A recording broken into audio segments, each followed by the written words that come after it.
Ramayanam part 1 Putrakameshti యాగం. సూర్యవంశంలో జన్మించిన దశరథ మహారాజు అయోధ్య నగరాన్ని పరిపాలిస్తూ ఉంటాడు. ధర్మబద్ధంగా సాగుతున్న ఆయన పరిపాలనలో ప్రజలు సుఖ సంతోషాలతో జీవిస్తూ ఉంటారు. దశరథుడికి కౌసల్య, కైకేయి, సుమిత్రలతో వివాహం జరుగుతుంది. అయితే ఈ ముగ్గురి నుంచి వారసులు లేకపోవడం దశరథుడిని మానసికంగా బాధిస్తూ ఉంటుంది. తన ఆవేదనను ఆయన వశిష్ఠ మహర్షితో పంచుకుంటాడు. పుత్రకామేష్టి యాగం చేయడం వలన ఆశించిన ఫలితం లభిస్తుందని వశిష్ఠ మహర్షి చెబుతాడు. అందుకు అంగీకరించిన దశరథుడు తగిన సన్నాహాలు మొదలుపెట్టమని తన మంత్రి అయిన సుమంత్రుడిని ఆదేశిస్తాడు. సరయూ నదీ తీరంలో పుత్రకామేష్టి యాగం మొదలవుతుంది. ఎంతోమంది వేద పండితులు, మహర్షుల సమక్షంలో దశరథుడు యాగాన్ని పూర్తి చేస్తాడు. అత్యంత భక్తిశ్రద్ధలతో యాగాన్ని పూర్తి చేసిన కారణంగా యజ్ఞపురుషుడు ప్రత్యక్షమవుతాడు. దైవ సంబంధమైన ఒక పాయస పాత్రను దశరథుడికి అందజేస్తాడు. ఆ పాయసాన్ని సేవించడం వలన ఆయన భార్యలు ముగ్గురు కూడా గర్భవతులు అవుతారని, మహావీర పరాక్రమవంతులను బిడ్డలుగా పొందుతారని ఆశీర్వదిస్తాడు.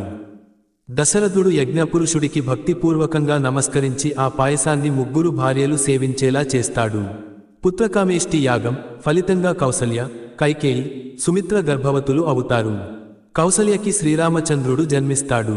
కైకేయి గర్భాన భరతుడు జన్మిస్తాడు. సుమిత్ర గర్భాన లక్ష్మణ శత్రుఘ్నులు జన్మిస్తారు.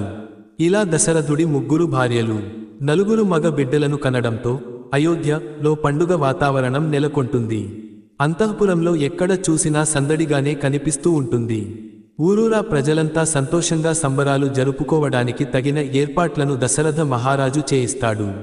ఆ ఇంట్లోని పండుగ వాతావరణమే అయోధ్య అంతా కనిపిస్తూ ఉంటుంది. ఎంతో కాలంగా అనుభవిస్తూ వస్తున్న ఆవేదనకి ఔషధం దొరికినట్టుగా దశరథుడు ఆనందంతో పొంగిపోతుంటాడు.